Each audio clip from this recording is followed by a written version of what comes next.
Welcome in, everyone. It is Betting Weekly Live here with myself, Steve Wyss, and RJ. It's been some time since me and you were last together. I think it was last summer we had a duet show together, but it's great to have you here. How you doing? Yeah, Steve, great to be back with you. I hope you had a great summer. I know we've kept in touch a little bit, but I'm doing well. How are you? I'm doing well. Doing really well after having a lot of winners yesterday, and I've got to give a massive shout out to this show the last 2 days. You included here, RJ, on Tuesday, but there was so many winners yesterday. They could hardly fit in the highlight reel. It's not a bad thing. It's a good problem. I know, yeah. Daniele, Nigel Seeley's had 2 winners in a row, exclusive picks. I've got another one from him coming up soon on the show. Sean Calvert's been in great form. It's been going really, really well. And coming up again, like I said, we're going to be talking about ATP Cincinnati. We've got Nigel's exclusive pick that he gave me earlier. We're going to be talking about Copa Libertadores again. We had some winners on that last night. And we've got European matches, Spain La Liga. We're going to start with that. But before we actually do get underway, I'm going to have to mention 2 significant 4-figure bets which were placed on some tennis games, which are starting very, very soon. Literally now, I think. They're probably in the warm-ups as we speak. It is in the women's event at Cincinnati. Elena Rybakina on the money line and Elena Svitolina on the money line. 2 significant 4-figure bets. So if you do like to follow the money, those ladies are getting underway right now in Cincinnati. We're going to be talking more about the tennis very, very soon. But to start things off, La Liga starts on a Thursday this year, the new Spanish football season. And we've got 2 matches to kick things off with here. And I put the odds up on the screen. We've got Athletic Bilbao against Getafe and Real Betis against Girona.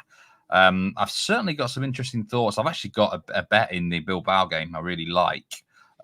We've got some league winner odds there and relegation markets put up on the screen. Bilbao minus 200 to win against Getafe tonight. And I've got to be honest, RJ, I love the -1 on the Asian handicap for Bilbao in this particular game. I think they're a really strong team at home. They won a lot of fixtures in front of their own fans last season from the Basque Country, well supported.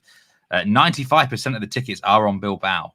And 88% of the tickets are on the over 2.5 for this game. Over 2.5 is the most wagered play, responsible for 43% of the total game handle. So the overs are really popular in this game. There's been a couple of significant bets placed on Bilbao corners, actually. Over 4.5 Bilbao corners was a very popular bet for this game. But I like the -1 Asian handicap, personally, on Bilbao Getafe. I know you followed La Liga. You do follow. I know there's other leagues that you prefer more, but La Liga. Any thoughts on those 2 games to start with today? Did it catch your eye at all? Are you sort of the person who will swerve in the first round? Yeah, so great explanation and great pronunciation of those team names, Steve. I feel like it just rolls off your tongue proper. Much better than how I could pronounce it. But yeah, I did take a brief look at these matches. I have some commentary here, but in terms to answer your question about do I swerve the first few rounds of new seasons? Typically I do, right? There is a lot of transactions that happen internally with teams, right? Some may have new head coaches, so you can't really base the results or anticipated results on last season. You could look at preseason form, but then again, you have to look at lineups. You have to look at weather. You have to look at a few different factors. So because of that, I usually like to swerve the first few rounds of all leagues for the most part until I get a little bit of data. I can review highlights, and then I could confidently wager on, a said play. But looking at the 2 matchups here, Bilbao versus Getafe. Bilbao finished 5th last season in La Liga. They qualified for the Europa League. Getafe finished 12th. Bilbao had something to note, right, as well, Steve. They ended the 40-year drought, and they did win the Copa del Rey, right, last season. They've added a few folks. They've added a fullback. They added Alvaro Dejalo, a winger. One of their key players, Nico Williams, Euro 2024 winner, stays with the club. Preseason mixed results for both sides. I think they had around 500 for both sides. Getafe, Mason Greenwood has left. They've had a few new signings: Diego Rico, Carlos Perez, Alex Sola. There are a few injuries for both sides, mainly with Bilbao. But looking at the head-to-head, Getafe have not won against Athletic in their last 8 meetings. 6 draws. Prediction for tonight, first match. What would you go if you had to give a prediction? 2-0. 2-0. Yeah, I think the -1 Asian handicap on Bilbao. I do too. -105, it would be my pick for this game. And the second match, I think, is a little bit trickier because Girona they have lost some players compared to last season. They scored a lot of goals, though. Like, I think 24 out of 38 matches over 2.5 for them last year. To put the odds back on screen. In terms of the actual money line tonight, today, these matches, by the way, we've got the 1 p.m. Eastern time for Bilbao, Getafe, and 3:30 p.m. Eastern for Real Betis against Girona. I would lean the over 2.5 for Real Betis Girona, but it's the first game of the season, and Girona have lost some key offensive players, so I'd be a little bit cagey there.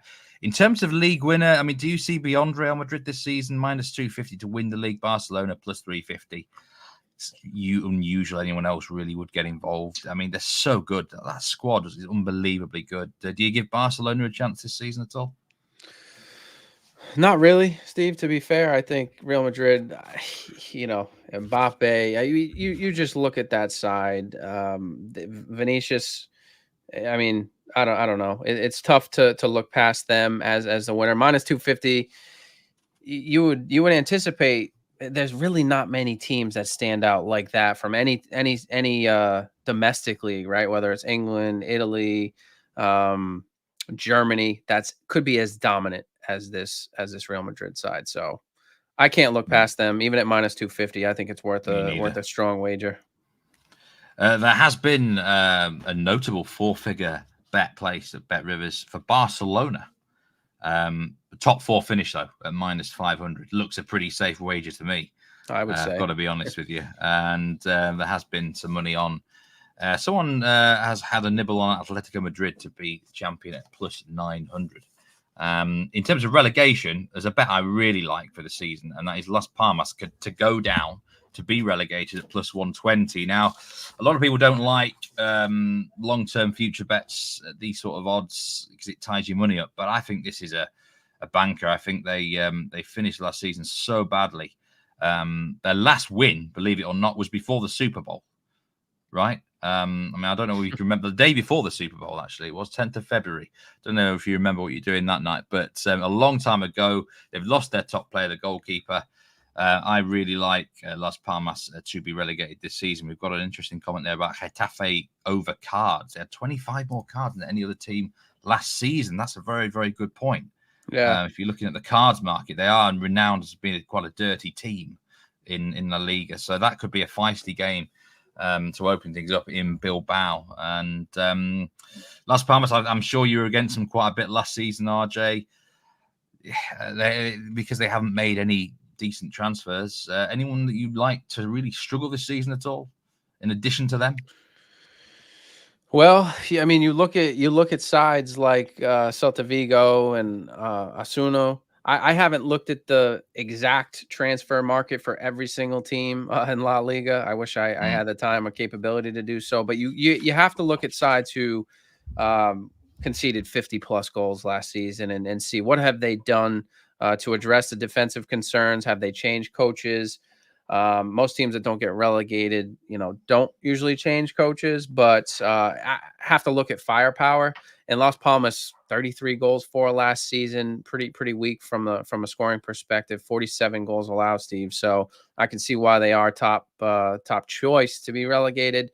But again, really got to look at what roster changes they made, what transactions they made to try to improve whatever their weaknesses were, and then base your relegation choices on that. I think would be my suggestion. All right, we're going to move on to the tennis now. ATP Cincinnati, and this is a big event. And first of all, I want to put people in the right direction for the Game Bet Match show that Nigel and Sean have did. It came out yesterday, and they full of explanations for some big matches today. And I've put a selection of them on screen now. Jack Draper against Tsitsipas today, plus 140 for Draper. 73% of the tickets are on Draper today on Bet Rivers, which is interesting. So he's a popular dog in that particular game. Nakashima against Feast. That seems a toss-up with the odds. Plus 102 on Feast. 98% of the money is on Nakashima, but 62% of the tickets are on Feast, as you probably might expect, actually. There's been a huge four-figure bet, a huge bet on Nakashima on the money line today at minus 125. This is a 2 p.m. Eastern time kickoff. So huge money on Nakashima. It's a very, very popular bet. Casper Ruud against Felix Auger-Aliassime. The Canadian Aliassime is Sean Calvert's outright pick this week, I do believe. He is a minus 165 favourite. As you might expect, though, because Ruud's quite a popular name, 84% of the tickets are on Ruud, and the biggest bet of the game, nearly a four-figure bet, is on Ruud on the money line, plus 125. That could be a case of reputation there. And Shelton against Echeverry. I can tell you now, 89% of the tickets are on Shelton. So that is a very interesting one there. Some big games in Cincinnati at the moment. And as I say, do check out the Game Bet Match podcast with Sean and Nigel. They've both been in really, really good form recently. Sean especially has had some winners, and Nigel has had winners as well on the women's event here in Cincinnati. He actually gave me yesterday an exclusive pick in the Iga Swiatek match, which won, unsurprisingly. And I'm just going to dig out the message that he gave me earlier now, because there was some interesting reasoning. He is targeting a match between Townsend and Kasatkina today. And if I just bring the odds up here, Taylor Townsend against Daria Kasatkina. And Nigel really likes Kasatkina on the money line, minus 137. And he also really likes her to cover the spread, minus 2.5 games at plus 108. And he likes it. Main reasoning, she leads the head-to-head 2-0. She's always had a problem with conditioning, apparently, as Townsend, and played a really long match yesterday in extremely hot conditions. So that is Nigel Seeley's exclusive picks today. Kasatkina on the money line and to cover the spread, minus 2.5 games. So there you go. It's the tennis guys have been on absolute fire recently, RJ, I must say. I've been keeping up. I've been keeping up too. They've teaching me a lot, and I mean those are good. You know, when you're trying to find angles, right? You talked about conditioning. How was the previous day? How long was the match? Did you those are very important pieces when especially in tennis when they play such a with the back-to-back schedule. So good call out. Hopefully that comes through. 2 p.m. Eastern time is Nigel's bet, by the way. Kickoff there. And if you're interested in the Tsitsipas and Nakashima game, that is also 2 p.m. Eastern kickoff. Shelton just half an hour after that. And that's the late game tonight. Ruud against Auger-Aliassime. That's 8:30 Eastern time. Another significant bet I've got to tell you about on the women's tour today at Cincinnati. Jasmine Paolini on the money line.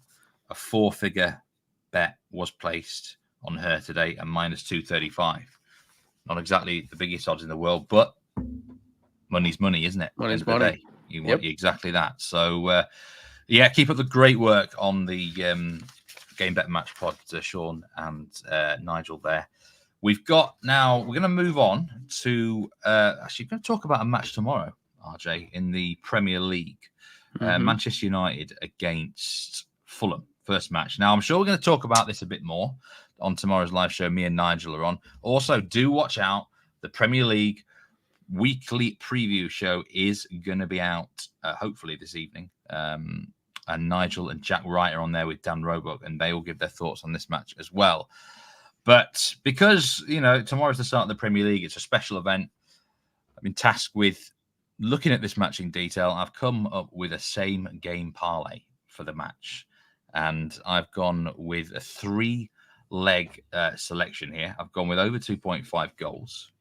I've gone with over 9.5 corners, and I've gone with over 1.5 Bruno Fernandes shots in the game. Main reason for Fernandes, he's on free kicks a lot, might even be on a penalty. He's a main talisman and captain. Over 2.5 goals. Just look at the stats from both teams from last season. There were way more overs than unders. I don't still trust this Manchester United defence personally. And I think Fulham maybe are going under the radar a little bit. And the corners, no team averaged more corners per game than Manchester United last season overall, both for and against. Put those together as a parlay, plays plus 138 the last time that I looked, and that bet hopefully should be available on the Bet Rivers site. Premier League, Manchester United, Fulham. Where would your money go in the opener, RJ? Minus 177, Manchester United. Would you trust them? I believe I would, right? They have a few new signings, 2 of them from Bayern, right? De Ligt and Mazri. I could be butchering that pronunciation, but that's a couple defensemen. They got Jadon Sancho from Dortmund. I like to hear that you're on the goals though, Steve, because I don't know if I trust Manchester United. I'd have more confidence in goals. The last 7 Premier League openers have seen a total of 25 goals, which is an average of 4 goals per match. And I expect that trend to continue here tomorrow evening. Friday night, Premier League opening. It's kind of hard to believe that we're already here at the start of the season, to be quite truthful with you. I'm not quite sure where the summer went, but we've had the Euro, we've had Copa America, we've had all these tournaments over the summer, I think, that have just filled the void, if you will. And I'm excited for this, as you stated, and I'm sure you and Nigel will get into it, and the crew will get into it more tomorrow. But there's a lot of activity between these sides, transfers, departures, that I won't touch too much upon because I know you all will. But I like goals. I really do. Do we have that number available from Bet Rivers at the moment? Over 3.5 goals is available at plus 128. I don't know if you want to go that high. The Asian goal line will be around 3 for the Asian goal line for this game, RJ. Over actually 3.25 at plus 105, or over 3 goals at minus 125. I'm sure that would be more in your wheelhouse. That would be, over 3. Yeah. Minus 125 would be something I'll target, and certainly we'll look to target. Yeah, so just to repeat that, same game parlay, my suggestion for Manchester United Fulham tomorrow, over 2.5 goals, over 9.5 corners, and over 1.5 Bruno Fernandes shots, pays plus 138 currently. I'll mention that again tomorrow. We're going to move on to the Europa League and Conference League now. We better get quick with your first pick because it kicks off in 40 minutes' time.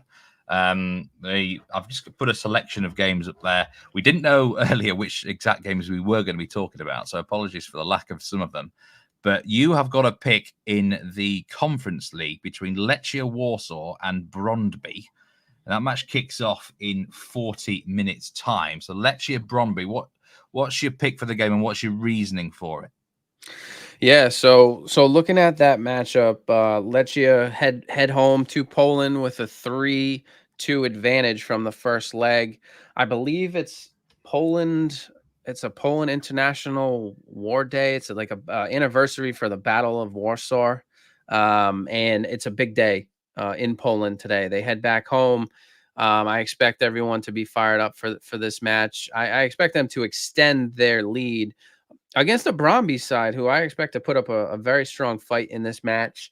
Over 2.5 goals, minus 117 on Bet Rivers right now. I personally locked this in last night at over 2.75 at minus 105. So the line has drifted a little bit. I'm not really too concerned with that line movement. I'm not quite sure why that is, to be fair, but it doesn't bother me in the least bit. This looks to be one of the strongest goal-friendly matches that appears for me in the second leg in the Conference League. Brondby have nothing to do but to go for it here. Both these sides play a very open attacking style of play. So over 2.5 goals at minus 117 is a strong play for me and a highlight from this round. I've got a really strong play in the Europa League between Cercle Bruges and Molde. today, and this is a 2 p.m. Eastern kickoff.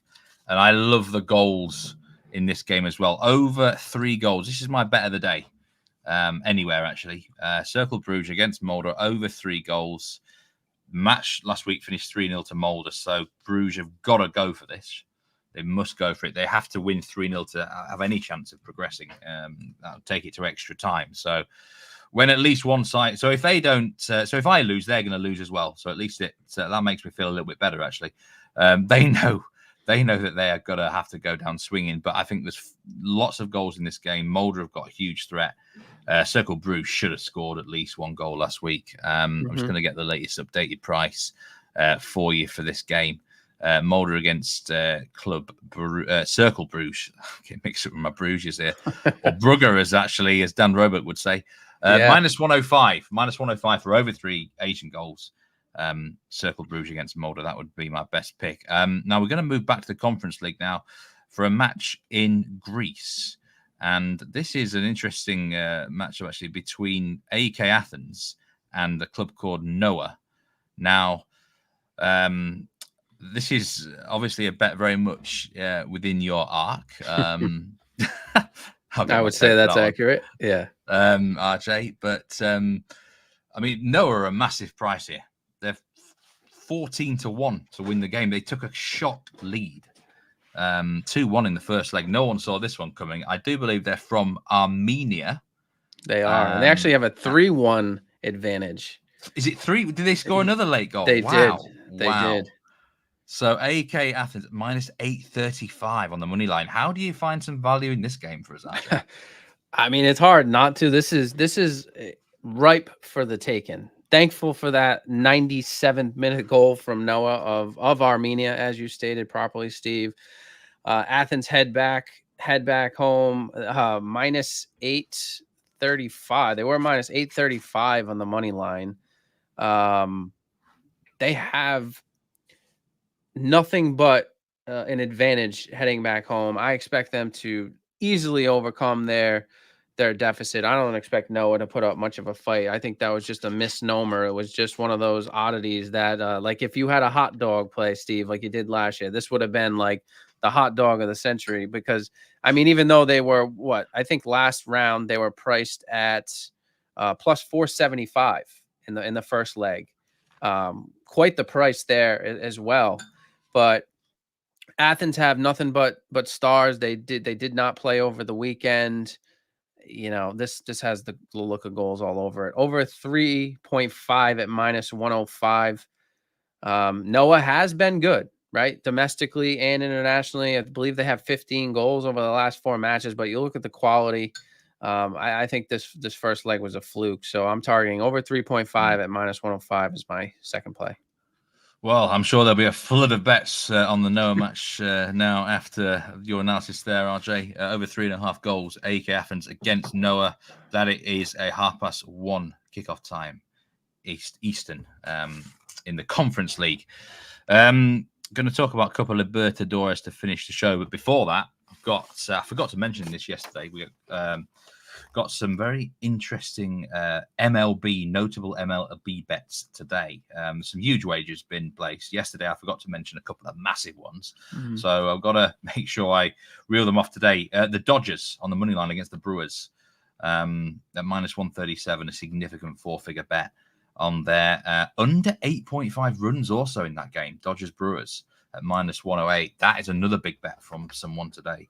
So Dodgers, I mean, I'm not a baseball expert. I don't know what sort of a low-scoring win would be, but maybe something like, I don't know, 4-2. Is that realistic in baseball? I'm not an expert in baseball, but that if you're doing correct scores, maybe you could do that.